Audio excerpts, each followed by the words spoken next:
I know.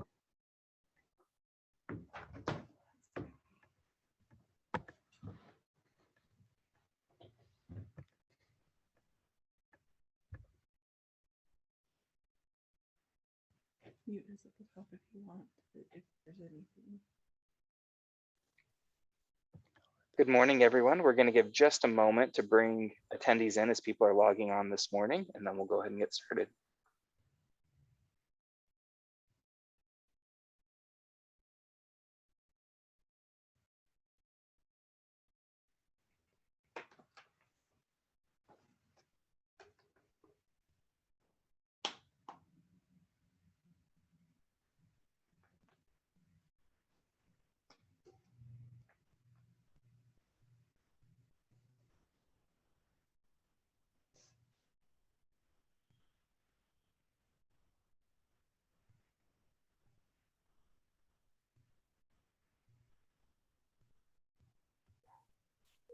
Okay, we're going to go ahead and get started. Good morning. Welcome to day 2 of our Homeless Summit and to this session with Keith Warburton on kind of affordable housing creation and development. We're really grateful for Keith taking time to speak with us. As we go throughout this presentation, you can either ask questions by throwing them in the Q&A box, or you can raise your hand and we will unmute you at appropriate times and let you ask that question verbally as well. And so we'll go ahead and turn the time over to Keith. Hi, everyone. Thanks for being here. I'm excited to be able to present today. I was told a while ago in life that if you wanted to have a fulfilling career or a fulfilled life, is that you should align yourself with something greater than yourself and then give it your all. And I am appreciative to the people who work so hard at this battle we have to help end homelessness. And I'm proud to be involved and to have my little piece where I can participate. And I want to start by giving a little background about me and how I got into this. So I've always been involved in finance and in real estate. And back in what we call the Great Bust, I had projects all over. And I got hammered like most developers or finance guys, just hammered. And so as I was coming out of this, I had a capital partner who approached me and said, hey, do you want to start flipping houses and doing some of this renovation type work? And of course, I said, no, that's like the worst thing. It's kind of like the armpit of real estate. I don't want to do it. And he said, hey, we're doing really well here in the Bay Area in California. And if you want to do it, you know, you might as well give it a try.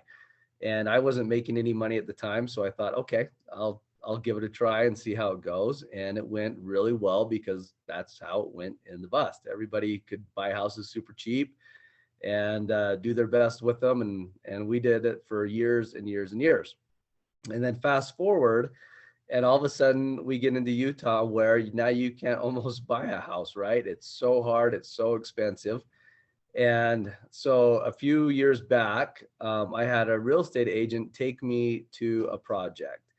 And I went and saw an old apartment that was completely mismanaged. And it was a disaster. Every window was broke. Every door had been kicked in from, you know, just vandalism or people mistreating property, that kind of thing. It was a dive. And so I looked at this thing and I was talking to the broker and I'm like, yeah, it's what I do. I can fix it. I can fix it and see how this goes. So I had 35 doors and I just started to doing one door at a time. And I had never been involved in multifamily properties before or done much rental before. And as I renovated a room, my contractor would come and say, hey, somebody showed up and they want to hand me cash and rent the apartment. And I would say, great. And we did this over and over and over again. And every time I'd complete a unit, it would get rented immediately. And I thought, oh my gosh, this is kind of cool. This is better than flipping houses. I'm gonna focus on this for a little bit. And as we were going through it, somehow, and I can't even put my finger on it to this day, I got introduced to something that was pretty magical for me, and that was the housing locators email. And I guess this is an email that goes out to everybody who's involved in trying to help their clients find housing. And I got on this email, and I would put these emails out of saying, hey, I've got a unit available, and it would be filled almost immediately with someone's client. And it went so well on my first project, this was in West Haven, that I decided to do it again. And the same broker came to me and he said, hey, if you liked West Haven, we may have even a better opportunity. It's in North Salt Lake.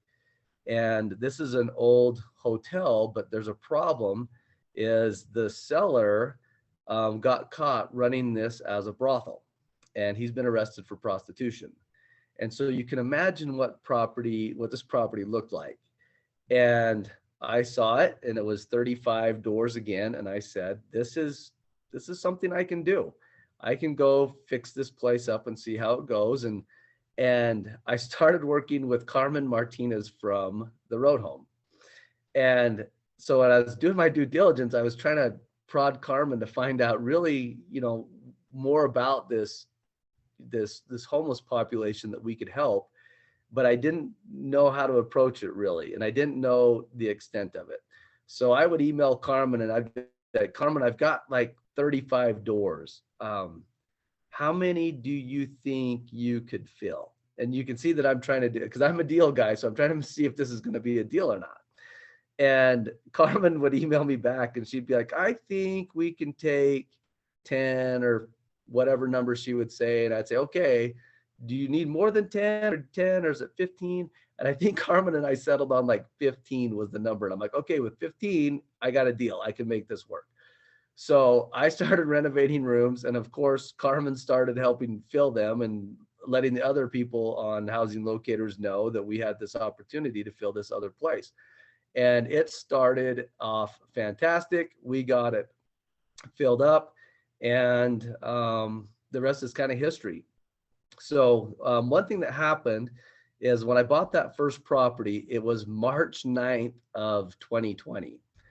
And so I closed on it, and 2 days later, Rudy Gobert was playing basketball in Oklahoma and announced that they had COVID.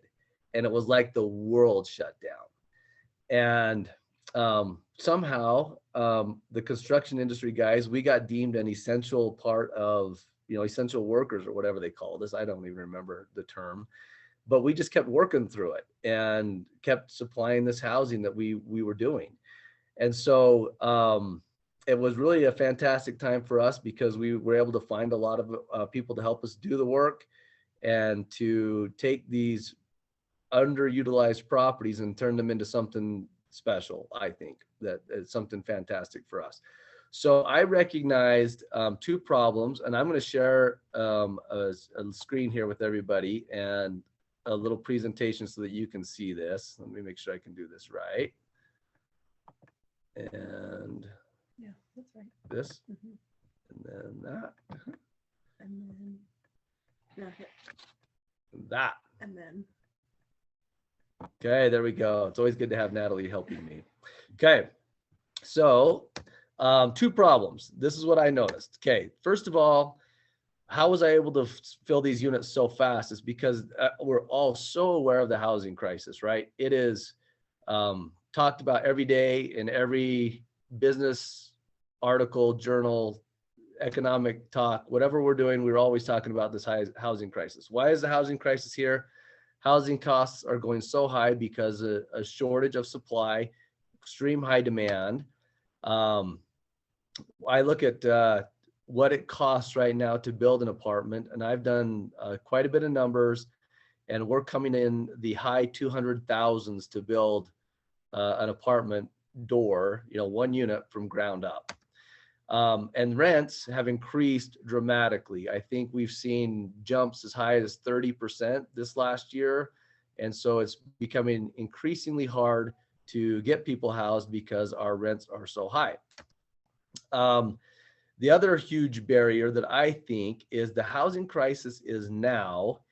And if we're trying to start a housing project and we're buying the dirt today, it's going to take us all the cost, but it's also going to take us probably 3 years to start delivering affordable housing to the community, because you can't find contractors or subcontractors or even get appliances because of the supply lines and those kind of shortages. So that's our first problem, is we have the housing crisis.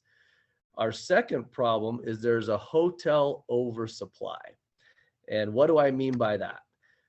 There's an oversupply of what I would call C-class or even D-class hotels in most major cities and in a lot of small rural areas.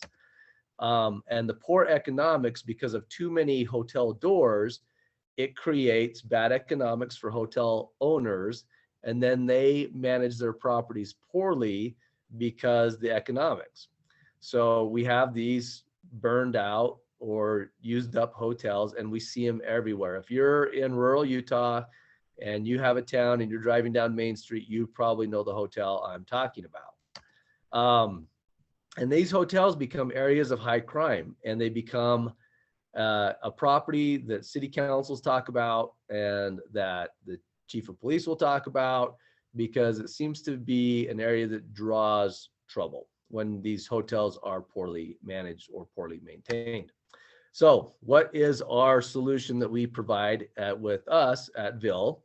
So our solution is we're going to take these old hotels and we're going to convert them into efficiency apartments, and we're going to create a complex that comes that is really highly efficient. They're pre-furnished.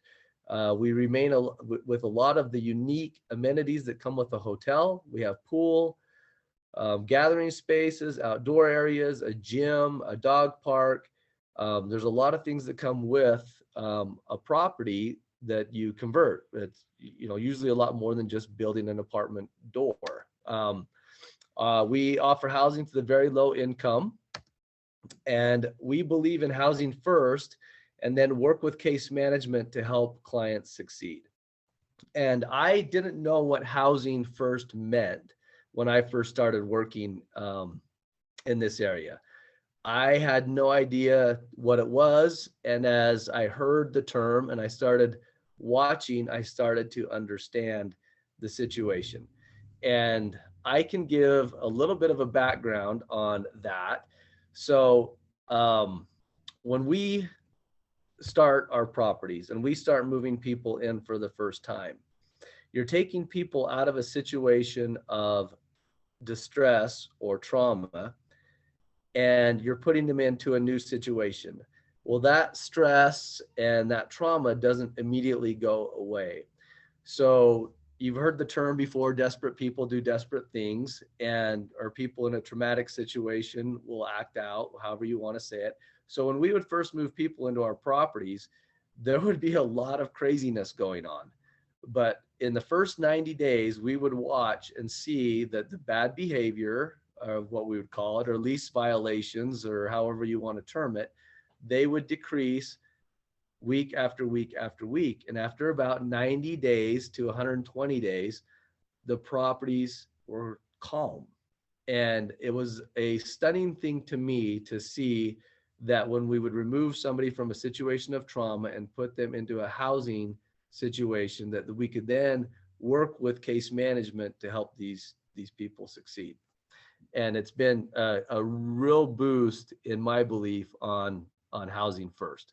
It's something I witnessed myself without knowing about it, and seeing it in effect in people's lives.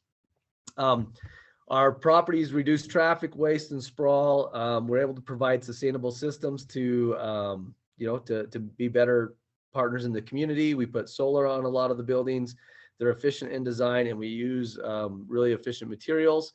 And this is actually helpful for clients coming out of a homeless situation, because there's just not a lot of personal management that they have to worry about in a more complex apartment. If they just have a small area to prep food and sleep and clean, their stress isn't affected, because when you first move into a home, right, it can be a stressful situation. But if it's an efficient area, then that helps that person transition. Let's see. Next, Hit one more. one more. There we go. Okay, so why live at one of our properties? We kind of just covered a little bit of that, but the functional apartments are so cool because there's a little kitchenette. We do solid surface floors, an easy bathroom, and a bed. And this is kind of a funny story. When I first bought the one in North Salt Lake, I got excited, and it was a hotel. But I took everything in the hotel and I threw it in the dumpster and threw it away. I threw away beds, I threw away dressers, I threw away old TVs. And then when I first started moving people in, they didn't have anything that they were bringing with them. And I was like, oh man, Keith, you're so dumb. Why don't you just keep all this stuff that was right in that room to start with? So we started doing that. And now we have, efficiency apartments that are already furnished and people can move in immediately. They're really well done. I'll show some pictures later of some of our properties, but we think they're really beautiful to start, and they give people pride of ownership when they come in. The units are turnkey, and this is really important, I think, is we include all the utilities, cable, internet, anything that the person needs to get started and functioning on their new start. And a lot of the times, in other rental situations, the utilities are not included, internet's not included, so a client will have to go out and qualify for those things. We know a lot of people can't, and so to have it all included is, I think, a real benefit to the people who are coming to live at one of the Ville properties. We do our best to do high quality design and finishes, so like I was saying earlier, so the people have a lot of pride in what they're doing. The amenities that usually come with a hotel that's converted into apartments is usually a fitness center, rooms for classes. We've had AA meetings, suicide prevention, community outreach. We've had a lot of things in our different rooms to help the community. There's usually a business center, so somebody can come in and sit at a computer, do job applications, resumes, things like that, or even meet with their caseworker. Event spaces. Some of our properties have really big event spaces. I've purchased one in Grand Junction that has over 10,000 square feet of event space. We just bought a property last week in Ogden on Washington that has about 6,000 square feet of event space. And in these spaces, we can put lockers or storage units or Amazon shipping centers, anything like that that will help people have a better experience. But also they can be rented out if somebody wants to go from a small unit and have some people over, they can meet in one of our event spaces. I mentioned internet earlier, but I think it's key now in life that the tenants have the ability to communicate with their caseworker or with a job application or something like that, and have that internet at the property. A lot of our clients, that's where they can make a phone call too, because they don't have phone service, but they can connect the phone to internet and make a phone call from the internet. On-site co-working spaces, green initiatives such as solar. And here's a big one. It's the community environment that happens. And it's an environment of like-minded peers. And what we noticed on our property in Salt Lake is we had 35 units, and we currently have 34 of those units filled by somebody who was previously homeless. And one of our on-site managers is a gentleman who was previously homeless. And so in this environment, as I talked about, is that we take somebody out of a situation of trauma and get them housed, and then we can provide them services, all of a sudden the behaviors improve. And it's so awesome to watch people's lives get better. And when they're in the same situation or they're like their peers, they actually start taking care of each other and watching out for each other. They'll come get management and let us know if someone's having trouble or not doing well that day.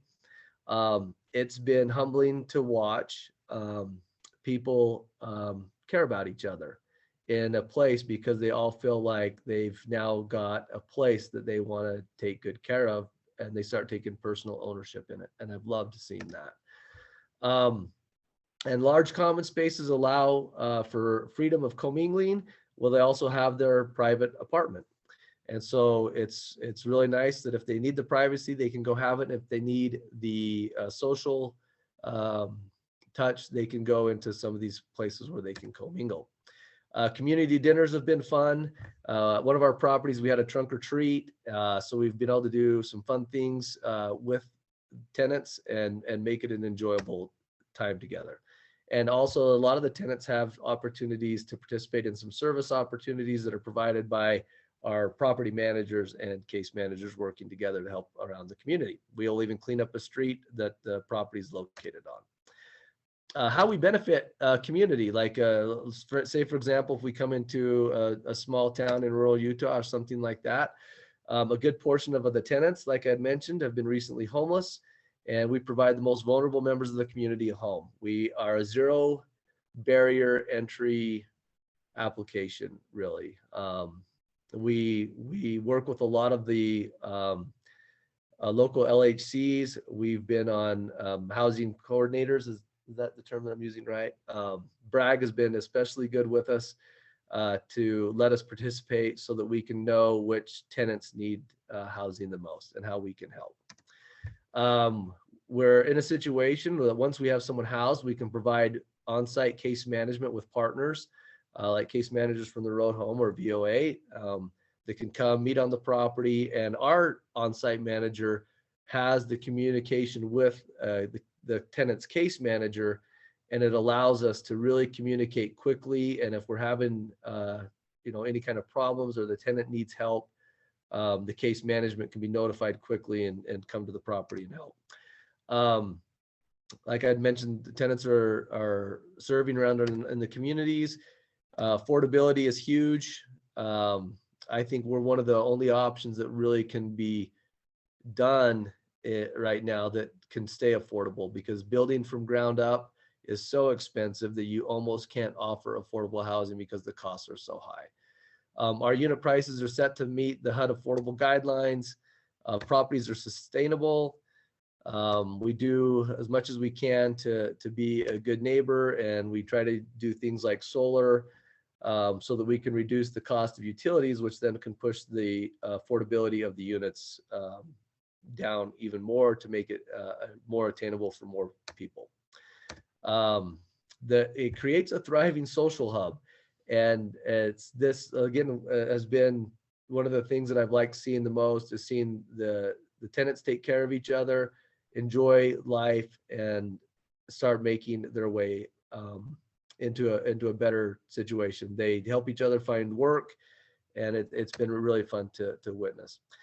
Tenants get a sense of pride of having a home, and they decorate them really cute and make them fun, and we've loved seeing that. Then it reduces the area crime. So we feel like if we come into a community, we have a lot to offer a city or town that allows us to come in. Reduces the oversupply of those hotel rooms, like I was mentioning, which allows other hospitalities properties to become more successful and more profitable, and then that boosts the economy of the whole area. We provide workforce housing so that we can help local businesses hire and find people that they can bring in and get jobs to, and it brings consumers to the local markets. Okay, this is what I think is our best advantage, and I really can't emphasize this enough. The housing crisis is now, and when you are on your coordinated entry and you're seeing the list of people, I think I've heard everybody say their biggest issue is finding them somewhere to stay. And the housing crisis is now. It's not 3 months from now. It's not 3 years from now. And so how do we get housing to people the fastest? What is our most effective way to do that? And I think that's an advantage of what we have in these hotel conversions, is we can take an average size hotel. Our one of our key properties is in Logan. We call it Ville 364. It's 63 units, and we were able to purchase the property in January and be fully leased in the summer by June. And in 6 months to fill 63 spots was a tremendous undertaking, but it can be done even faster. As I've worked in this, we were averaging probably 3 units every 2 weeks that we could go in and renovate and turn back to the public where we could get them leased. In talking to some of the bigger contractors who are wanting to get involved, they can convert 20 units a week. How exciting is that? 20 units. So if we bought a 100-unit hotel in just a few months, the entire hotel could be converted with kitchenettes and into apartment housing. And that's amazing to me. If we were to start from ground up, a new construction project, if we went to buy the ground, it would probably take us 90 days to close. It would take us another, year of approvals and architecture and everything else, and then finally get into construction a year and a half from now, and then probably another 18 months to 2 years to build it.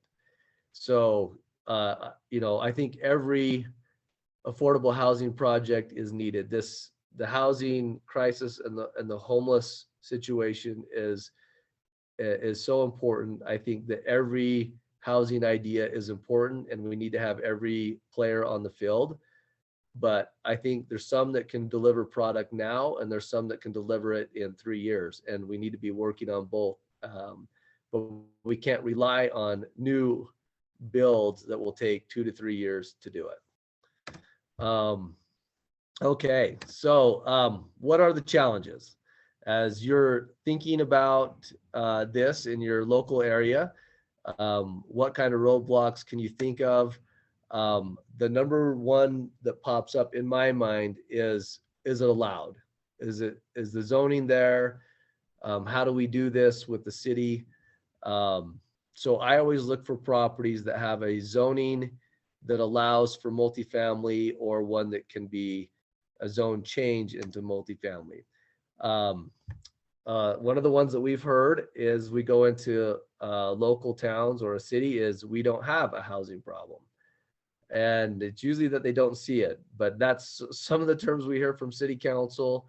And a lot of that comes back to not in my backyard. They don't want to see the problem, but it's there. So you have to be able to work with local government to make sure that it's something that you can go forward with. And that is having their support.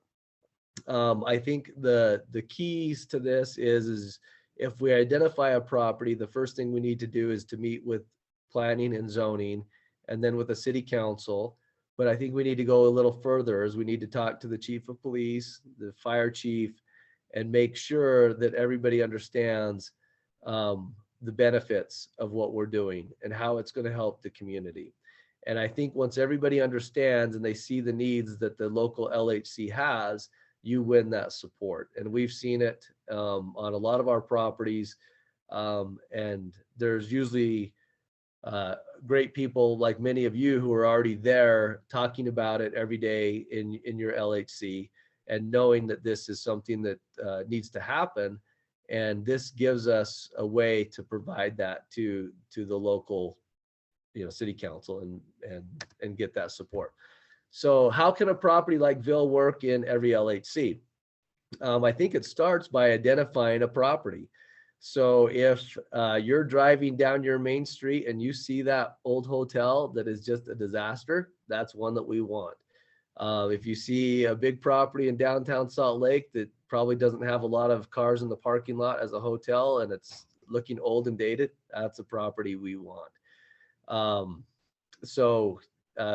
We're here and available to talk to anybody who would like to see a property like this go up in your LHC.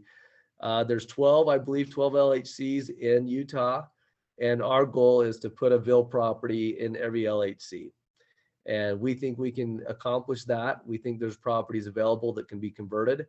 And even in the small rural areas, you can imagine what 40 units would do in your housing efforts.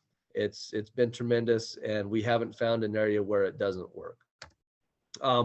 Here is a couple of floor plans, if you can see these, of what an apartment would look like. It's typical studio apartment. You have a front door, front window, a heating and cooling unit, a couch, bed, entertainment area, closet, and a kitchenette with a cooktop, a microwave, and a sink, and a fridge, and then a bathroom. And that's a simple setup that works every time. We love it. It's one that the tenants come in and they make it their own really quick, and it doesn't require a lot from them cleaning wise and maintenance wise. It's been super functional. Over here is a 2-bed unit. So we can take 2 hotel rooms and convert them into a 2-bedroom unit without a whole lot of extra effort. So you can do the same bathroom kitchen setup with a dining area, a living room area, and then through kind of a combined access cut here into a hallway, into a second bath, and then into 2 bedrooms. And it's really an efficient way to do it.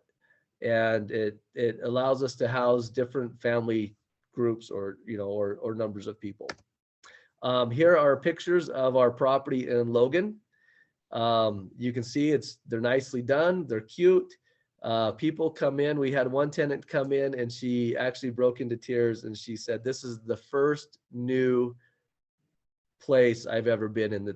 I'm the first person. It's brand new and it feels like mine." And it was just awesome to see somebody love it and want to take good care of it. So we try to deliver units that look like this to help people be excited about their new home. So with that, I've taken just a lot of time with straight talking. We can go to questions and open it up to everybody. Let's see if I can get out of this and back to stop sharing. Yeah, thanks, Keith. We've had a few questions come through in the chat, and we have a few hands up as well. And so we're going to start with Anna Eastman has her hand up. So Anna, you should be able to unmute yourself now and ask your question.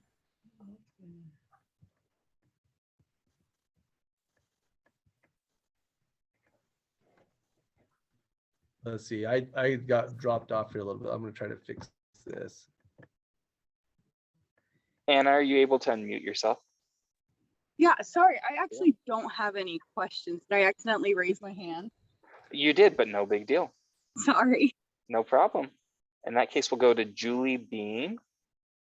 Julie, you should be able to unmute yourself now. Hello. Hi. Hey, what happens when the client moves in 4 of his friends? It's not rare. It's a lease violation. The key is we try to have a lot of house rules, and people do try to stick to them. They come in. If they do something like that, we have on-site management who will give them a notice and say, "Hey, that's a lease violation," and we'll call the case manager and we'll have the case manager meet with the person and say, "Hey, please try to follow the house rules." And that means, single occupancy. And we do usually require guests to check in at the front desk. Also, what happens when they break the stove and break the microwave and pawn the fridge and all that stuff happens? So we typically take a double deposit because we're zero, barrier to entry, and we don't do the background checks. We take a double deposit, and then we try to make sure that we have cleaning checks, monthly. A lot of the tenants will tell on each other because they're happy to be in a nice place and they don't want to see a lot of damage done. And we've had that. We've had a lot of damage, but usually the deposit will cover it because these hotel rooms are built like little, cement boxes. And if they damage a stove, it could be a $500 type damage, to the property. And a lot of the funding allows for repairs if a tenant does damage. Thanks. Okay, so we have a few questions that have come through. I'll read those for you and kind of summarize some of them as they're around similar themes. Okay. So the first one is, are these just for single individuals or do you have spaces for families as well? Space for families as well. So most are single individuals, and that's usually the highest. So if you are a participant in coordinated entry, usually the individuals are the highest population of people that are most vulnerable and need to be housed the fastest. So that's who we accommodate most, because the units are easier to build and get ready for a single individual. But we can create those 2-bedroom units by combining 2 units into a 2-bedroom apartment. Great. Have you ever partnered with Utah Tax Help to bring in volunteers to help residents file their taxes for free so they can get their earned income tax credit? We have not, but that is something that we do like to do. We try to have as many local, what we would call service providers, come and to the properties and help people, whether it's with workforce services, helping with resumes, or tax services or anything like that. We would love to get information and have somebody come help the tenants. Do you hire any of the people experiencing homelessness you house for construction or other purposes? People have been, yeah. So it's pretty interesting to see, because a lot of the times they'll see something in the yard that they want to work on, a broken fence or sprinklers, mowing the lawn, something like that. So a lot of the people will try to pitch in and help, and we'll pay them for that help that they do. Okay, and then we've had a few questions that are kind of similar here. So have you had any real political pushback, run into much of an issue with NIMBYism and not my backyard? And have cities been receptive to zoning and zoning changes around these projects? Yes, we've had a lot of pushback in some places, because a lot of the cities don't understand what we're trying to do in the beginning. It's really, we've heard things like, hey, we don't want a homeless shelter in our community. We've heard we don't have the services to help them. Why don't we just ship them to Salt Lake? We've heard a lot of those kind of different comments, but really the zoning, the properties that we select usually have the zoning that allows multifamily. And what we have to do is make sure that the properties meet, when we do the conversion, they have to meet the current code for apartments. And so we'll go through a whole permit application. And when we do that, that gives city council an opportunity to understand what we're trying to do. And but yeah, we get pushback, and I think it's really about understanding. It helped me go through it multiple times, and to watch people get better and better behavior as they were housed. And so in a lot of our properties, we actually have really good communication with city police. We put up police cameras so that it deters guests from the properties, because a lot of the issues come from non-resident people coming to see the guests. Like, we don't have to beat around the bush. Most people that come to these properties are homeless for a reason. So there's either a mental illness or a drug addiction or something like that. And so, we would have a drug dealer coming, and we would help identify that person and, let the police know who that person is, and soon that problem goes away. And it really helps having a place where where the services can be provided to them. But yes, we do see pushback, but communication is the best thing to help it. Great. What type of rents do you usually charge, and who typically is paying that rent? Rents vary depending on the local area. So in Salt Lake, we're at about $890 for a studio apartment. It could be somewhere between $900 and $1,100 for a 1-bedroom, and for a 2-bedroom, $1,200 to $1,400. And a lot of people have either a voucher through, for example, if it's a wounded vet, they usually have some kind of Section 8 housing or something like that that's provided to them. And a lot of our clients are vouchered and have CARES Act assistance or something like that helps to get them back on their feet. Great. And kind of a similar question around vouchers. Do you accept shared housing vouchers, so allowing essentially roommates to move in? Okay. Yep. Great. Let's see. How profitable is this for you and your company?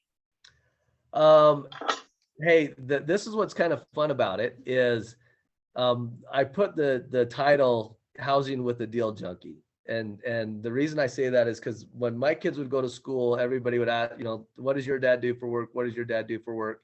And no one could ever like figure out exactly what I did for work.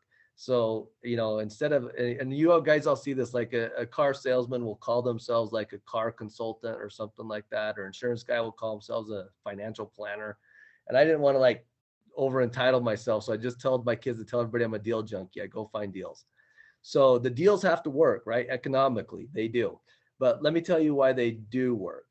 So if you look at a ground up construction project and you're talking, it costs, about $250,000 to build an apartment door, right? You're gonna have to charge a lot of rent to get that covered, those expenses.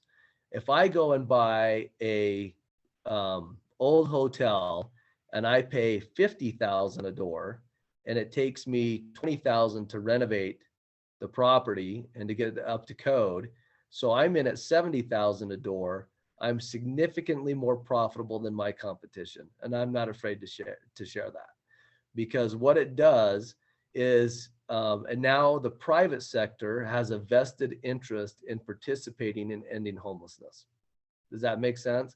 Where a lot of the times it's everybody's looking at the government or the nonprofit or somebody to do a housing project. And so if everybody has to look to those sources, it's all tax credit and bureaucracy and things like that to slow down the process. Where if the private sector gets involved because it's meaningful to them economically, now we have one more player on the field to help the problem. So that How was strict are, yeah, it's great answer. Thank good you. for us. How strict are your apartments on criminal background or rental history? And do you accept undocumented individuals? Yeah, we're a zero barrier, so we don't do a background check or a credit check. So what we rely on most is and this is kind of fun because we've been able to get to know a lot of the case managers in the different areas. And so we rely heavily on the case manager's opinion, if this person is going to be a good fit or not. Great. How do you handle the increased electrical needs of a longer term occupied housing unit with a kitchenette compared to the previous use as a hotel? I'm aware of a hotel that was converted to married student housing near BYU, where the city is evicting everyone because of non-compliant use over 30 continuous days. For the electrical costs, we cover those, right? So a lot of the hotels don't have separate meters, so everything is included in the rent. So that's what I feel like, we get really affordable, because once, if we're charging $790 for a studio, but included in that is all your utilities and internet, it gets down to where it would be, effectively $500 or $600 a month in a true rent cost. And a way that we offset that a lot of the time is on 2 of our buildings, we have a significant amount of solar. And so we're able to reduce that cost even more to even make it more affordable. Great. And we had one clarifying question about who's able to move into your units. Are you able to house sex offenders? Yes. So we really don't, have any set parameter of types of people that can move in. I was just recently with a city council that was, concerned that I actually have people that they wouldn't consider desirable in their town. And it was really hard for me because, as I've gone through this process, I've seen so many people be benefited from having that housing first concept. And once the housing is there, because really the objective, right, is to help the individual. And if we can get them housed, then the services can be provided, because the case managers, these poor case managers, and I feel for you, who you are when you have 30 people who you're managing their cases and they're scattered throughout the valley, and on a daily basis, you can see maybe one or two, maybe three, but all your clients need your support and services. And I feel like once you can get them housed in a safe and secure location, the person has such a greater chance of success. And so, yeah, a lot of people with a lot of different backgrounds, but I believe they all deserve that chance. Can you go into some more detail about the communal outdoor spaces your properties have? Yeah, so a lot of the properties will have like some grounds because they're pretty big. Some of them are up to 5 acres. So we can put, an outdoor barbecue area, a pavilion with, a picnic table, a dog park, a place to go walk or gather. So that's usually what we see on the outdoor side of the property. Bike racks, so they can, lock up their bikes and things like that. What options for internet do you provide? Are there low-cost options available?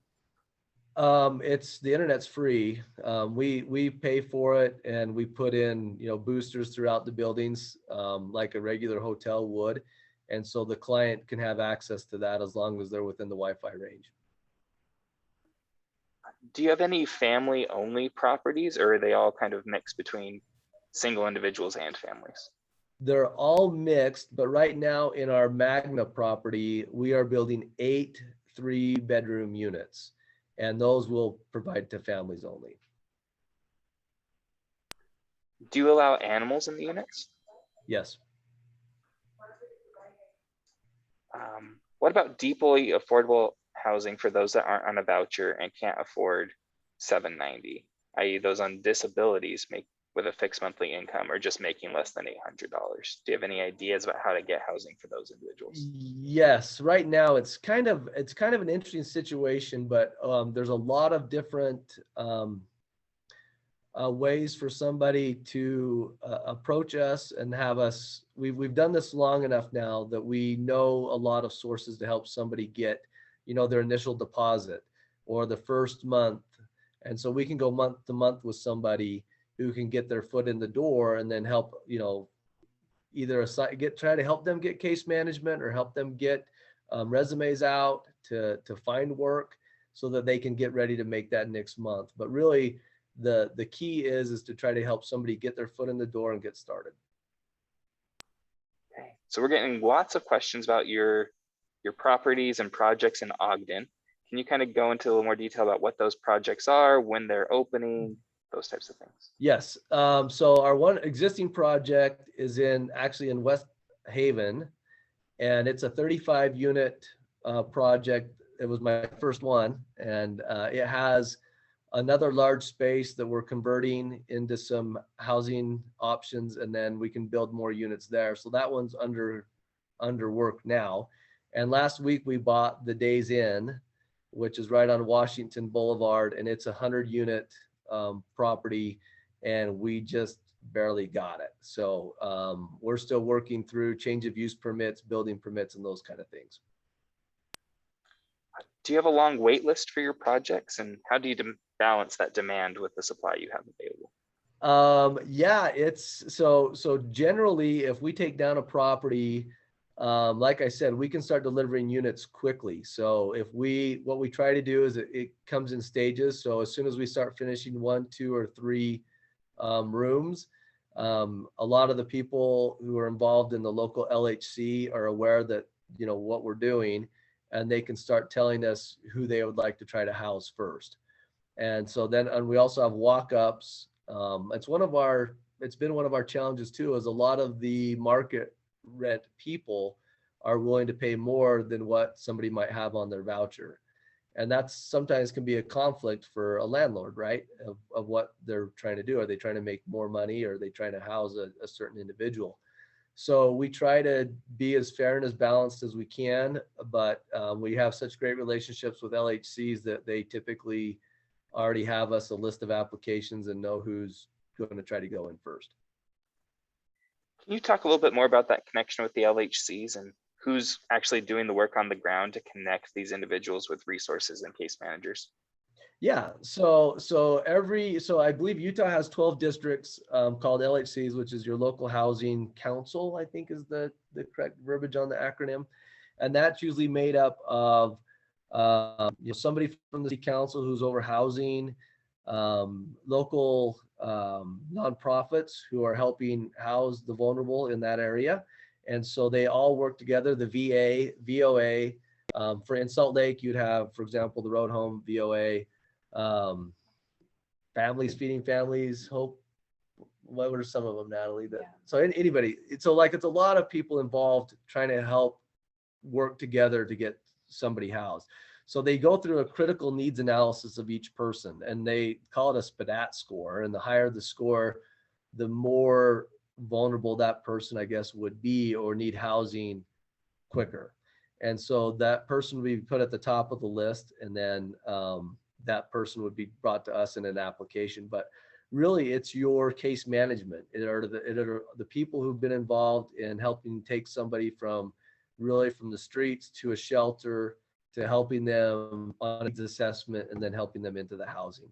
So that local coordinating council is huge, I believe, in helping people change their lives. How long have you been doing these conversions, and how many properties do you currently have? Like I said, I started in March of 2020, right when COVID hit for real. And so it's been a year and a half. And Ogden is our 9th property, and that will make 492 doors. Wonderful. Right? And then we have Right? lots of people asking how they get in touch with you. People in Moab that are interested, multiple people asking, what's your contact information? How do we get in touch? So I'm going to have Natalie put her cell number. No, just kidding. No. Why don't you do management at Olympia? Okay, so let's see, where do I type that in? I don't know. Say, I can type something into the Q&A, Right. or if you open that, we can respond to one of these. So, Okay, let's see. Just hit that. Yeah. QA, let's see. yeah, so if you go to any of those about contact information and click type and answer, you can put whatever information you want in I'm there. gonna answer Moab. I'm gonna answer Moab. Let's see. How do I answer? That's why Natalie's in here, because I am so bad. If you click the type and answer Dude, button down there, you'll be able to just type in a message. Go for it, Natalie. you would like to answer this question. Yes. Oh, live. We don't want to answer it live. What? Answer by text. Do that one. Okay, answer by text. There we go. We don't know who we're doing this to. So what is the email do we want to use? management@villepm.com. Oops, I spelled that wrong.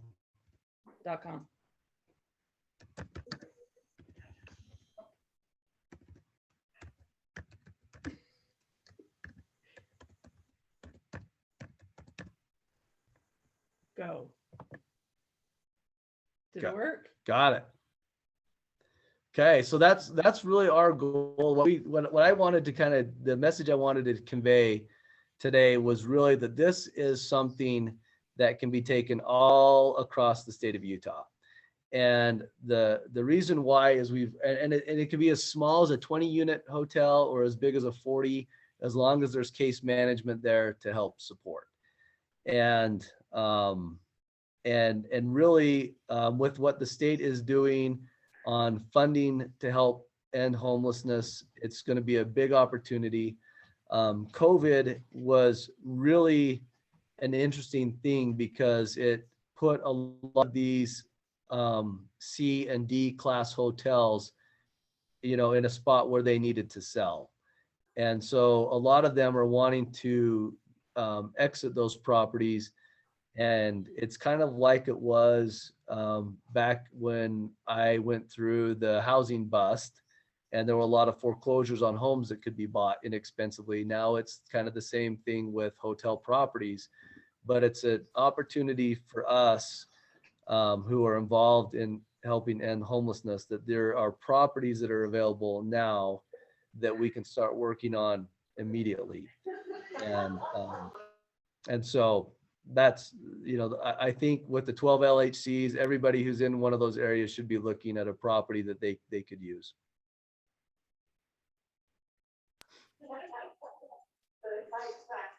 Wonderful. Are there any other questions from any of our participants? We have a question coming in of, should there be a Ville in villepm.com? Oh, did I not put the bill? Did you not? Yes. I have no idea. Let me go back and see. Management at villepm.com. What did you write? I don't know. So yeah, it is. What you have is management at villpm.com. Should there be any in there? Yes. Okay. I will send that back Hold out on, right now. She's doing it. I just find the properties. Okay. I'm not seeing any other questions. Last call for questions here. Okay. Well, thank you so much, Keith. We've had a ton of really enthusiastic response. Lots of people saying thank you for the information and that they're super excited about this model. And we appreciate you sharing that with us and how you've made it successful in multiple areas around the state. So thank you very much. Thank you, everyone. Much appreciated. Have a great day.